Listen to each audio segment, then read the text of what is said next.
संयुक्त गणराज्य की नेशनल असेंबली के अध्यक्ष माननीय डॉक्टर तुलिया एक्सन का स्वागत करते हुए अत्यंत प्रसन्नता हो रही है। वे हमारी सम्मानित अतिथि के रूप में भारत की आधिकारिक यात्रा पर आई है। यह हमारे लिए खुशी की बात है कि डॉक्टर एक्सन बजट सत्र को देखने के लिए यहाँ उपस्थित है।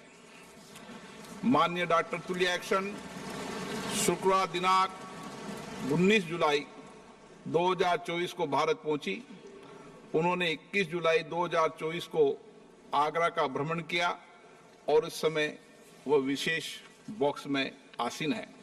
हम भारत में उनके सुखद और सफल प्रवास की कामना करते हैं। हम अंतर संसदीय संघ के प्रेसिडेंट के रूप में उनकी भूमिका के लिए सफलता की भी कामना करते हैं। उनके माध्यम से हम तंजानिया गणराज्य की संसद के सदस्यों, तंजानिया की सरकार तथा वहां की मित्र जनता को बधाई और शुभकामनाएं देते हैं। माननीय सदस्यगण, जैसा कि आपको समाचार भाग 2 के माध्यम से पहले ही सूचित किया जा चुका है कि माननीय वित्त मंत्री के बजट भाषण की प्रतियां हार्ड कॉपी के रूप में उपलब्ध कराई जाएगी। अतः बजट प्रस्तुत हो जाने के पश्चात माननीय सदस्य कृपया बजट भाषण की अपनी अपनी प्रति प्रकाशन काउंटर से प्राप्त कर लें। आपको यह भी सूचित किया जाता है कि माननीय मंत्री द्वारा बजट प्रस्तुत किए जाने के पश्चात बजट की प्रतियां आपको मेंबर्स पोर्टल के माध्यम से भी उपलब्ध करा दी जाएगी। माननीय वित्त मंत्री Shrimati Nirmala Sitharaman.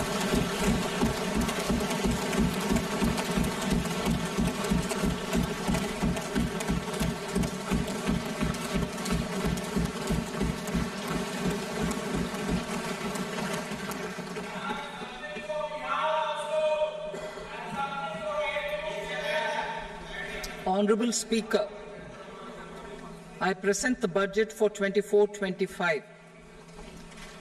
Introduction. The people of India have reposed their faith in the government led by Honorable Prime Minister Shri Narendra Modi and re-elected it for a historic third term under his leadership.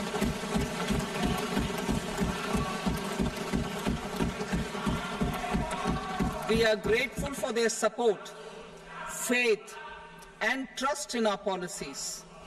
We are determined to ensure that all Indians, regardless of religion, caste, gender, and age, make substantial progress in realizing their life goals and aspirations.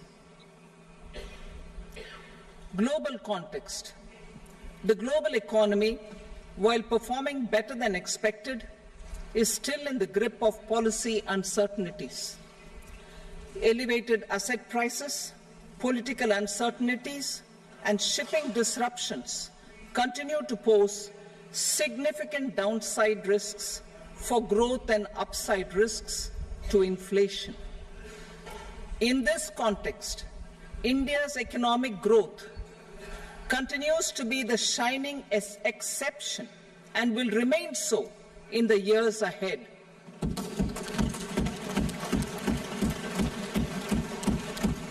India's inflation continues to be low, stable, and moving towards the 4% target. Core inflation, that is non-food and non-fuel, currently is 3.1%. Steps are being taken to ensure supplies of perishable goods reach markets adequately. Interim budget. As mentioned in the interim budget, we need to focus on 4 major castes, namely the Garib, Mahilaye, Yuva, and Annadata, the poor, women, youth, and the farmer. For Annadata, we announced higher minimum support prices a month ago for all major crops, delivering on the promise of at least a 50% margin over costs. Pradhan Mantri Garib Kalyan Anna Yojana was extended for 5 years, benefiting more than 80 crore people. Administrative actions for approval and implementation of various schemes announced in the interim budget are well underway. The required allocations have been made. Budget theme. Turning attention to the full year and beyond in this budget, we particularly focus on employment, skilling, MSMEs, and the middle class. I'm happy to announce the Prime Minister's package of 5 schemes and initiatives. 9 rupees. 9 rupees cannot even buy. For from loans to MSMEs for purchase of machinery and equipment without collateral or third-party guarantee, a credit guarantee scheme will be introduced. The scheme will operate on pooling of credit risks of such MSMEs. A separately constituted self-financing guarantee fund will provide to each applicant guarantee cover up to 100 crore rupees, while the loan amount may be larger. The borrower will have to provide an upfront guarantee fee and an annual guarantee fee on the reducing loan balance. New assessment model for MSME credit. Public sector banks will build their own in-house capability to assess MSMEs for credit instead of relying on external assessment. They will also take a lead in developing or getting developed a new credit assessment model based on the scoring of digital footprints of the MSMEs in the economy. This is expected to be a significant improvement over the traditional assessment of credit eligibility based only on asset or turnover criteria. That will also cover MSMEs without a formal accounting system. Credit support to MSMEs during stress period. I'm happy to announce a new mechanism for facilitating continuation of bank credit to MSMEs during their stress period while being in special mention account, SMA stage, for reasons beyond their control. MSMEs need credit to continue their business and to avoid getting into the NPA stage. Credit availability will be supported through a guarantee from a government-promoted fund. Mudra loans. The limit of Mudra loans will be enhanced to 20 lakh from the current 10 lakh for those entrepreneurs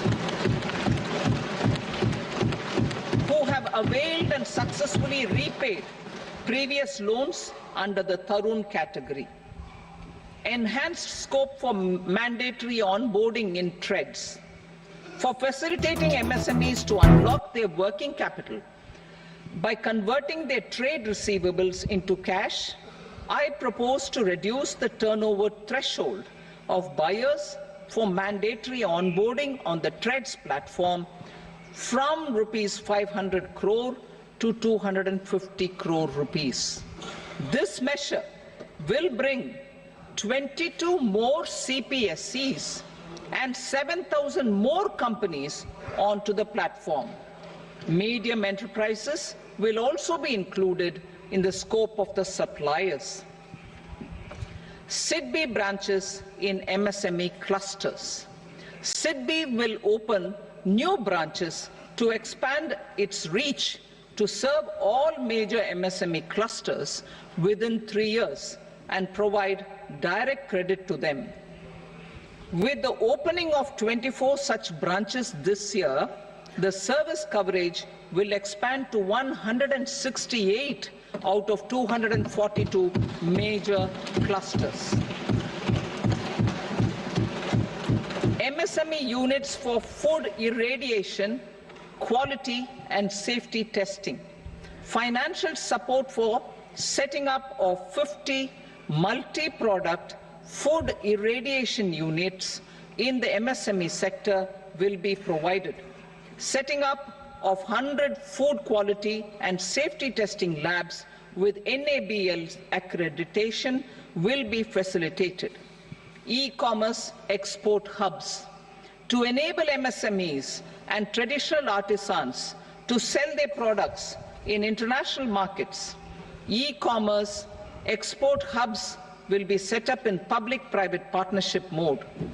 These hubs, under a seamless regulatory and logistic framework, will facilitate trade and export-related services under one roof. Measures for promotion of manufacturing and services. Internship in top companies. As the fifth scheme under Prime Minister's package, our government will launch a comprehensive scheme for providing internship opportunities in 500 top companies to 1 crore youth in 5 years. They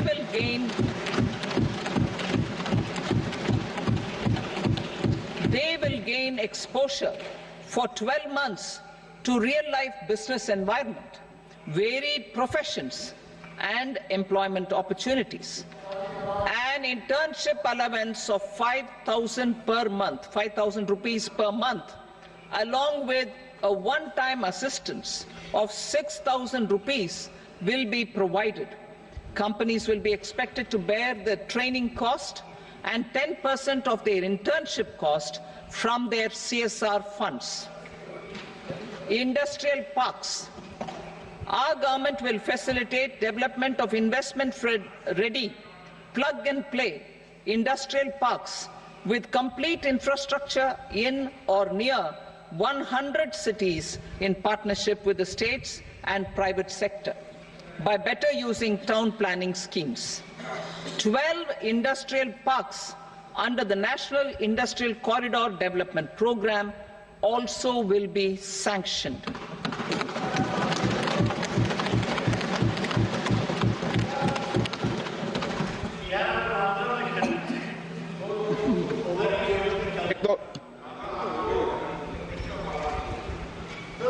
Veggie paper, no.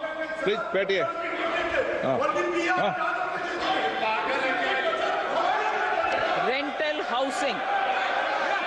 Rental housing with dormitory type accommodation for industrial workers will be, just 1 minute.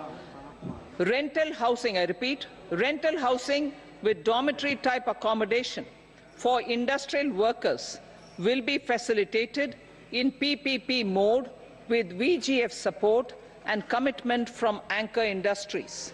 Shipping industry, ownership, leasing and flagging reforms will be implemented to improve the share of Indian shipping industry and generate more employment. Critical mineral mission.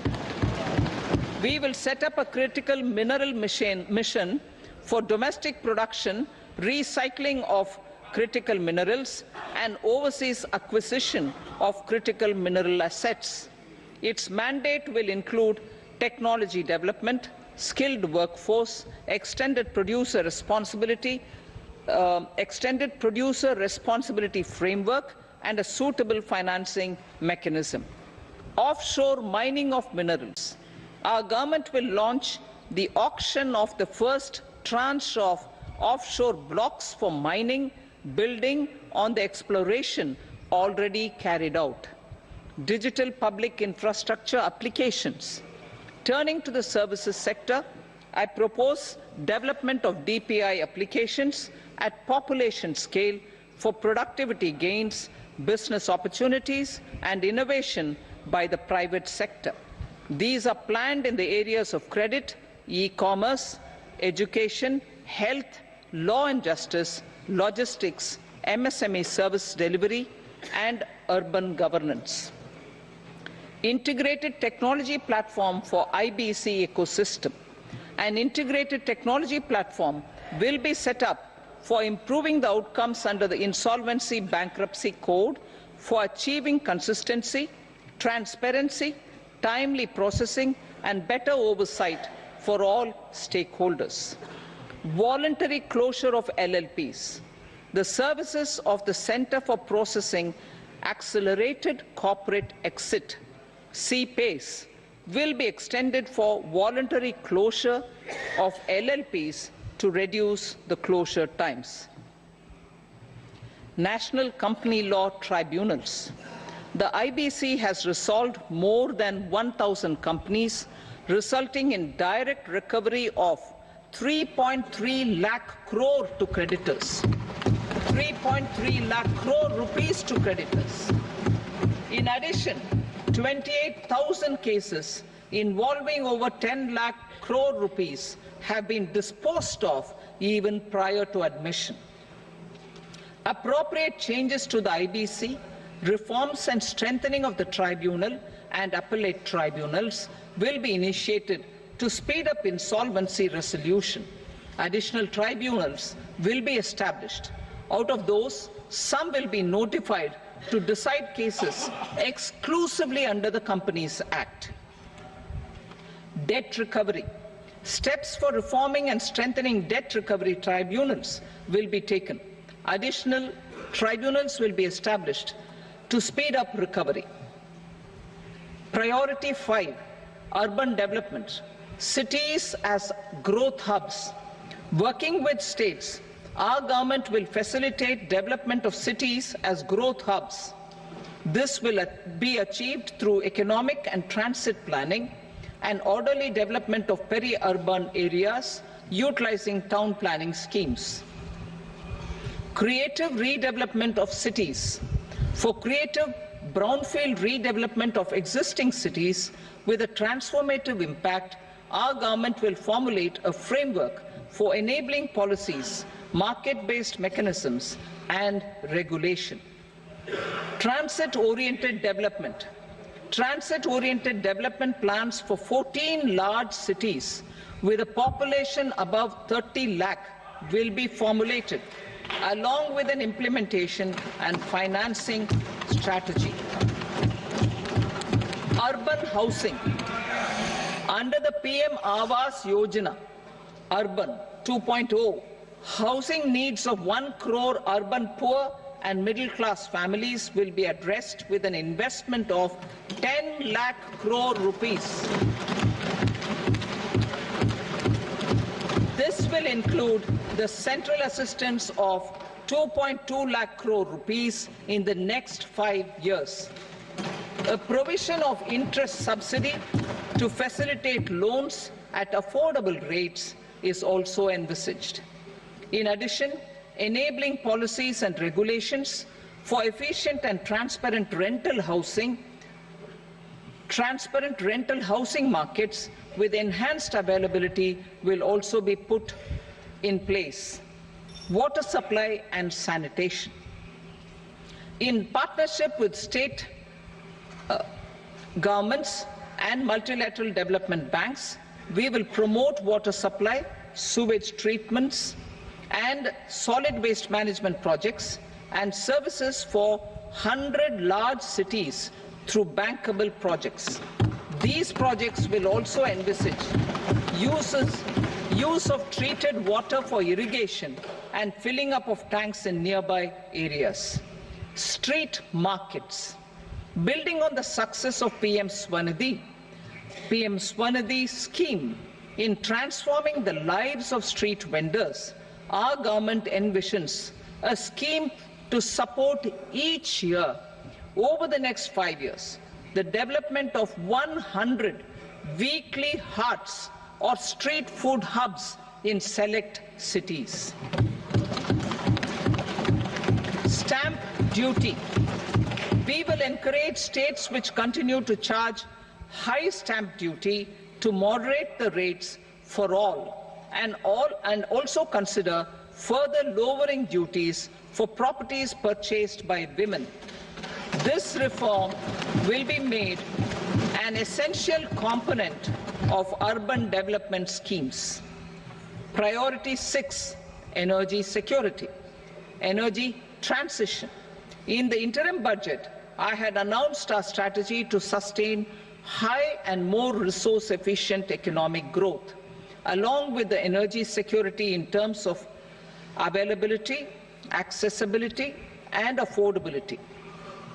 We will bring out a policy document on appropriate energy transition pathways that balances the imperatives of employment, growth, and environmental sustainability. PM Surya Ghar Muft Bijli Yojana. PM Surya Ghar Muft Bijli Yojana. In line with the announcement in the interim budget,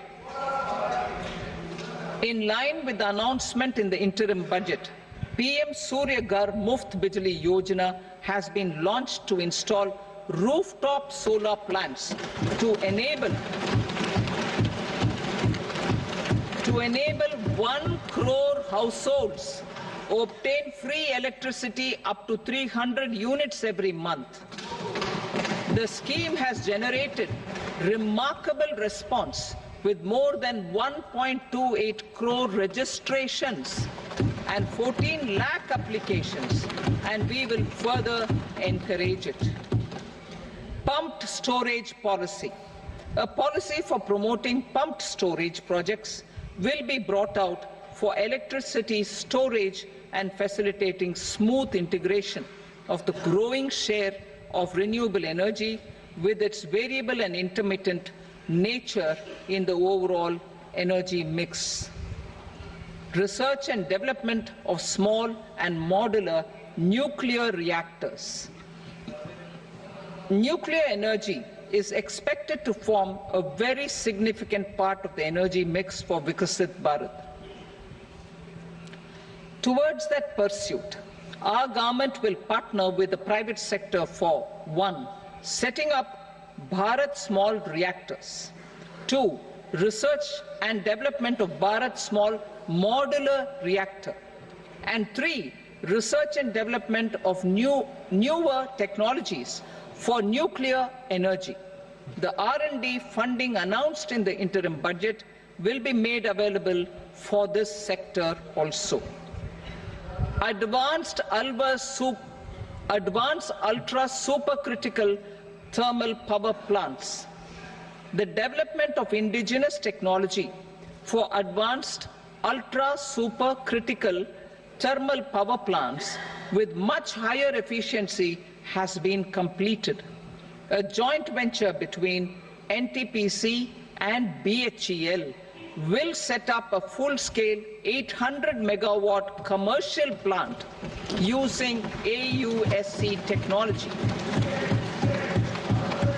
The government will provide the required fiscal support. Moving forward, development of indigenous capacity for the production of high-grade steel and other advanced metallurgy materials for these plants will result in strong spin-off benefits for the economy. Roadmap for hard-to-abate industries. A roadmap for moving the hard-to-abate industries from energy efficiency targets to emission targets will be formulated. Appropriate regulations for transition of these industries from the current perform, achieve, and trade mode to Indian carbon market mode will be put in place. Support to traditional micro and small industries. An investment-grade energy audit of traditional micro and small industries in 60 clusters, including brass and ceramic, will be facilitated. Financial support will be provided for shifting them to cleaner forms of energy and implementation of energy efficiency measures. The scheme will be replicated in another 100 clusters in the next phase. Priority 7, infrastructure investment by central government. Significant investment the central government has made over the years in building and improving infrastructure has had a strong multiplier effect on the economy. We will endeavour to maintain strong fiscal support for infrastructure over the next 5 years. in conjunction with imperatives of other priorities and fiscal consolidation. This year, I have provided 11,11,111 crore rupees for capital expenditure. This would be 3.4% of our GDP. Infrastructure investment by state governments. We will encourage states to provide support of similar scale for infrastructure, subject to their development priorities. A provision of 1.5 lakh crore rupees for long-term interest-free loans have been made this year also to support the states in their resource allocation. Private investment in infrastructure. Investment in infrastructure by private sector will be promoted through viability gap funding and enabling policies and regulations. A market-based financing framework will be brought out. Pradhan Mantri Gram Sadak Yojana, Phase 4 of the PMGSY will be launched to provide all-weather connectivity to 25,000 rural habitations, which have become eligible in view of their population increase. Irrigation and flood mitigation. Bihar has frequently suffered from floods, many of them originating outside the country. Plans to build flood control structures in Nepal are yet to progress. Our government, through the Accelerated Irrigation Benefit Program and other sources, will provide financial support for projects with estimated cost of 11,500 crore rupees, such as the Kosi-Michi intra-state link and 20 other ongoing and new schemes, including barrages, river pollution abatement, and irrigation projects. In addition, survey and investigation of Kosi-related flood mitigation and irrigation projects will be undertaken.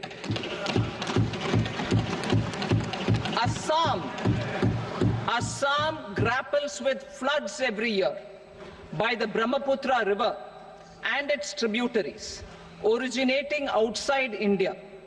We will provide assistance to Assam for flood management and related projects.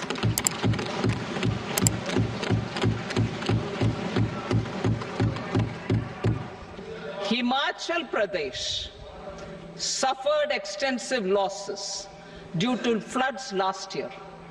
Our government will provide assistance to the state for reconstruction and rehabilitation through multilateral development assistance.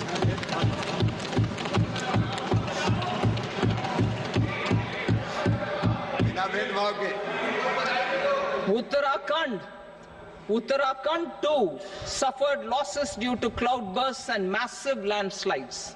We will provide assistance to the state.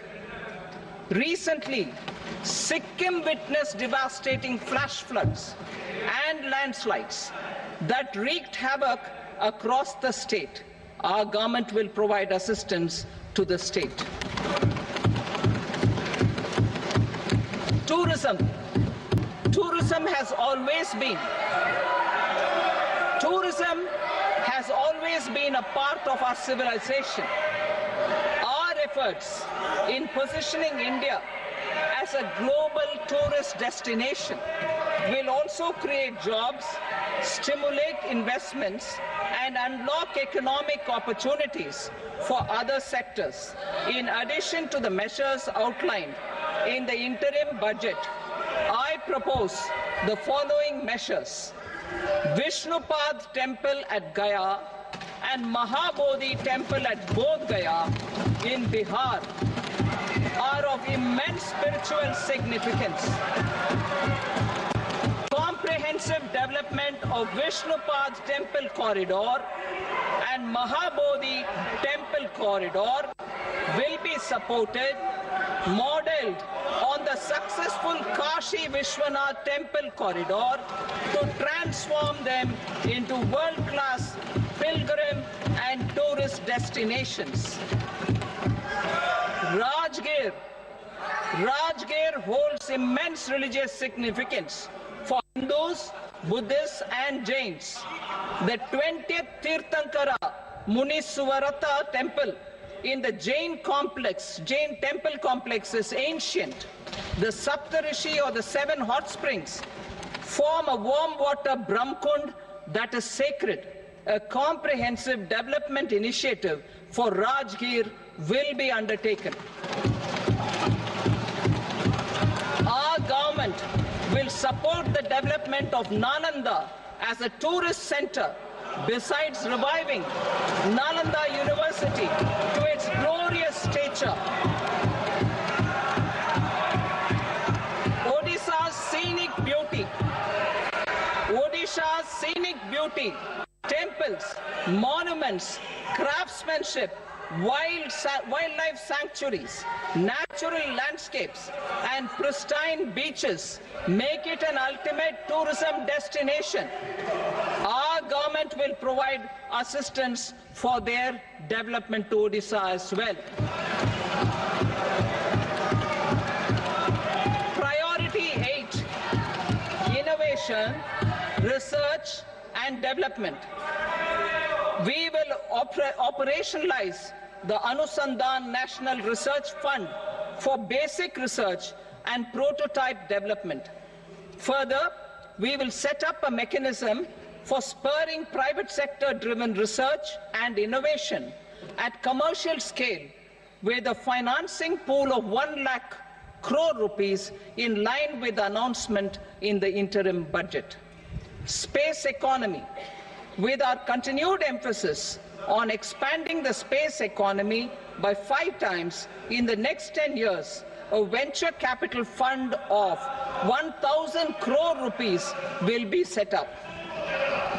Priority 9, next generation reforms. Economic policy framework. We will formulate an economic policy framework to delineate the overarching approach to economic development and set the scope of the next generation of reforms for facilitating employment opportunities and sustaining high growth. Our government will initiate and incentivize reforms for 1. Improving productivity of factors of production, and 2. Facilitating markets and sectors to become more efficient. These reforms will cover all factors of production, namely land, labor, capital, and entrepreneurship, and technology as an enabler of improving total factor productivity and bridging inequality. Effective implementation of several of these reforms requires collaboration between the center and the states, and building consensus as development of the country lies in development of the states. For promoting competitive federalism and incentivizing states for faster implementation of reforms, I propose to earmark a significant part of the 50-year interest-free loan. Working with the states, we will initiate the following reforms.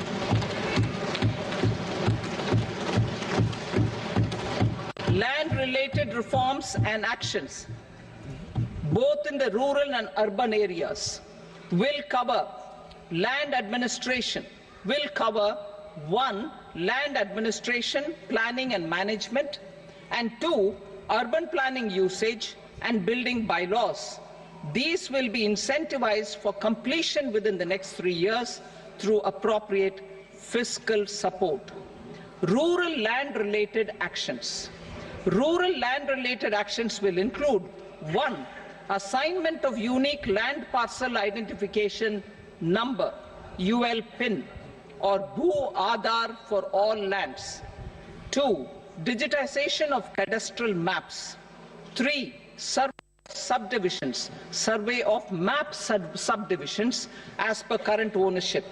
4. Establishment of land registry. And 5. Linking to the farmers registry. These actions will also facilitate credit flow and other agricultural services. Urban land-related actions. Land records in urban areas will be digitized with GIS mapping. An IT-based system for property record administration, updating, and tax administration will be established. These will also facilitate improving the financial position of urban local bodies. Labor-related reforms. Services to labor. Our government will facilitate the provision of a wide array of services to labor, including those for employment and skilling. A comprehensive integration of e-Shram portal with other portals will facilitate such one-stop solution. Open architecture databases for the rapidly changing labor market, skill requirements, and available job roles, and a mechanism to connect job aspirants with potential employers and skill providers will be covered in these services. Shram Suvidha and Samadhan portal. Shram Suvidha and Samadhan portal will be revamped to enhance ease of compliance for industry and trade. Capital and entrepreneurship related reforms, financial sector vision and strategy. For meeting financing needs of the economy, our government will bring out a financial sector vision and strategy document to prepare the sector in terms of size, capacity, and skills. This will set the agenda for the next 5 years and guide the work of the government, regulators, financial institutions, and market participants. Taxonomy for climate finance. We will develop taxonomy for climate finance for enhancing the availability of capital for climate adaptation and mitigation. This will support achievement of the country's climate commitments and green transition. Variable capital company structure. We will seek the required legislative approval for providing an efficient and flexible mode for financing leasing of aircrafts and ships and pooled funds of private equity through a variable company structure. Foreign direct investment and overseas investment. The rules and regulations for foreign direct investment and overseas investments will be simplified to 1. Facilitate foreign direct investments, 2. Nudge prioritization, and 3. Promote opportunities for using Indian rupee as a currency for overseas investment. NPS Vatsalya. NPS Vatsalya, a plan for contribution by parents and guardians for minors, will be started. On attaining the age of majority, the plan can be converted seamlessly into a normal NPS account. Use of technology. We have successfully used technology for improving productivity and bridging inequality in our economy during the past 10 years.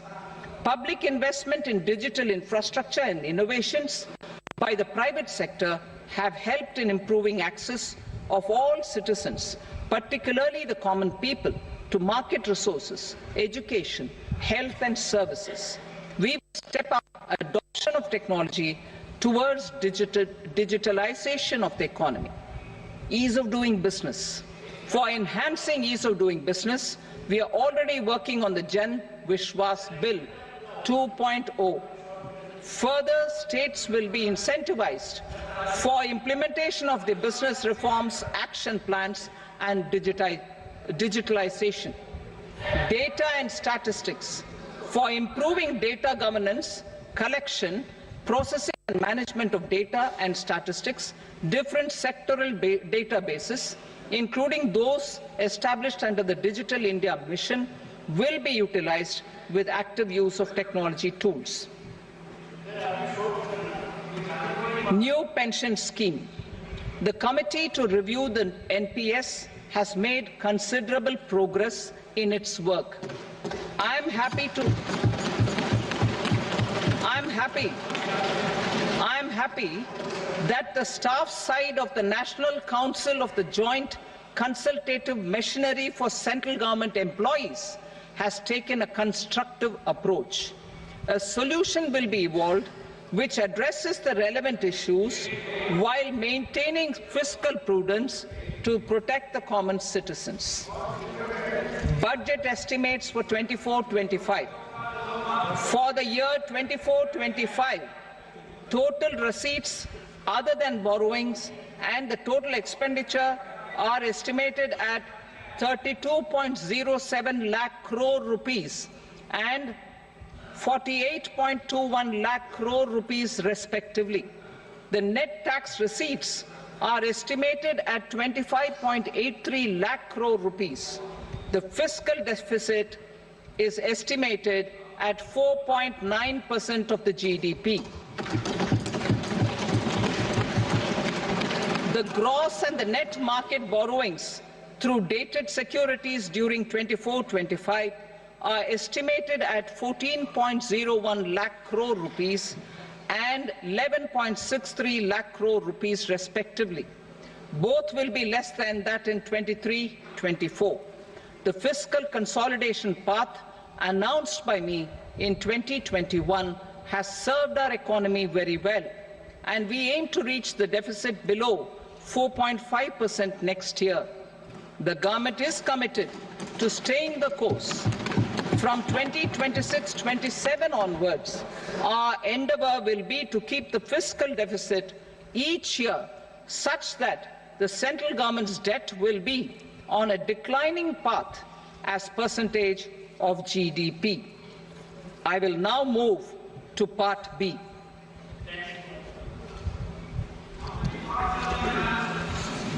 Indirect taxes. Sir, I start with GST.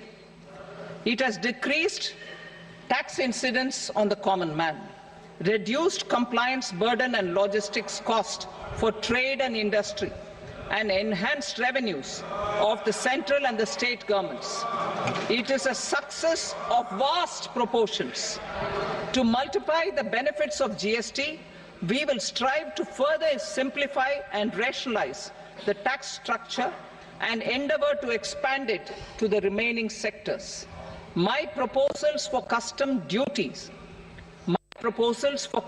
duties intend to support domestic manufacturing, deepen local value addition, promote export competitiveness, and simplify taxation while keeping the interest of the general public and consumers surmount.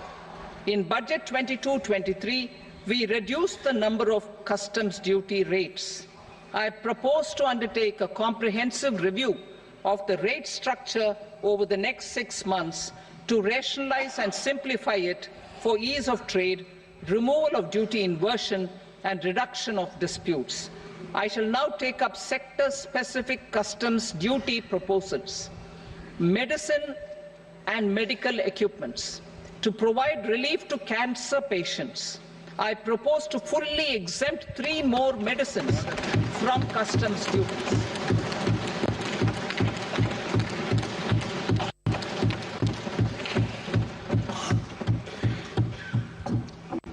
I also propose changes in the BCD on X-ray tubes and flat panel detectors for use in medical X-ray machines under the phased manufacturing program so as to synchronize them with the domestic capacity addition. Mobile phone and related parts. With a 3-fold increase in domestic production and almost a 100-fold jump in exports of mobile phones over the last 6 years, the Indian mobile industry has matured. In the interest of consumers, I now propose to reduce the BCD on mobile phone, mobile PCBA, and mobile charger to 15%. Critical minerals. Minerals such as lithium, copper, cobalt, and rare earth elements are critical for sectors like nuclear energy, renewable energy, space, defense, telecommunications and high-tech electronics. I propose to fully exempt customs duties on 25 critical minerals and reduce BCD on 2 of them. This will provide a major fillip to the processing and refining of such minerals and help secure their availability for these strategic and important sectors. Solar energy. Energy transition is critical in the fight against climate change. To support energy transition, I propose to expand the list of exempted capital goods for use in the manufacture of solar cells and panels in the country. Further, in view of sufficient domestic manufacturing capacity of solar gas, glass and tinned copper interconnect, I propose not to extend the exemption of custom duties provided to them. Marine products. India's seafood exports in the last financial year touched an all-time high of more than 60,000 crores of rupees. Frozen shrimp accounted for about 2/3 of these exports. To enhance their competitiveness, I propose to reduce BCD on certain broodstock, polychaete worms, shrimp and fish feed to 5%. I also propose to exempt customs duty on various inputs for manufacture of shrimp and fish feed. Leather and textile. Similarly, to enhance the competitiveness of exports in the leather and textile sectors, I propose to reduce BCD on real down-filling material from duck or goose. I am also making additions to the list of exempted goods for manufacture of leather and textile garments, footwear and other leather articles for export. To rectify inversion in duty, I propose to reduce BCD subject to conditions on methylene diphenyl diisocyanate MDI for manufacture of spandex yarn from 7.5 to 5%. Furthermore, the export duty structure on raw hides, skin and leather is proposed to be simplified and rationalized. Precious metals. To enhance domestic value addition in gold and precious metal jewelry in the country, I propose to reduce customs duties on gold and silver to 6% and that of platinum to 6.4%. Other metals. Steel and copper are important raw materials. To reduce their cost of production, I propose to remove the BCD on ferronickel and blister copper. I am also continuing with nil BCD on ferrous scrap and nickel cathode and concessional BCD of 2.5% on copper scrap.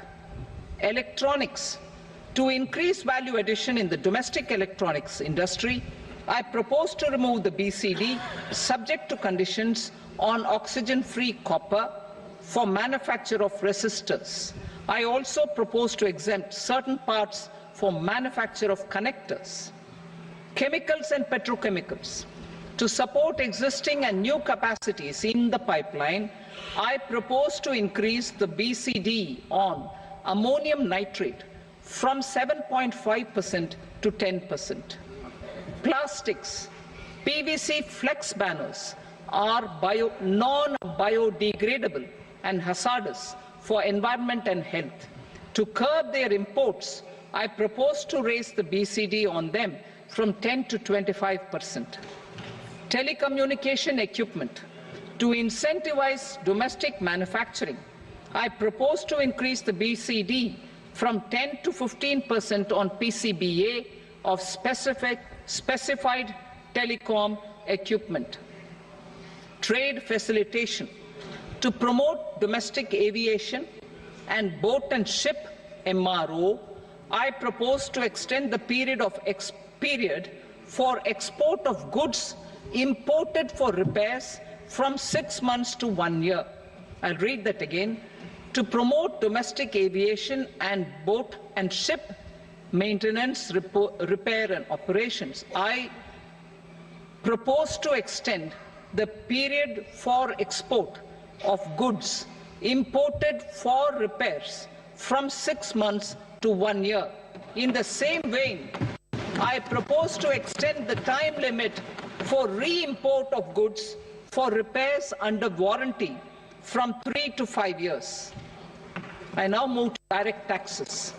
We will continue our efforts to simplify taxes, improve taxpayer services, provide tax certainty, and reduce litigation while enhancing revenues for funding the development and welfare schemes of the government. It has been our endeavour to simplify taxation.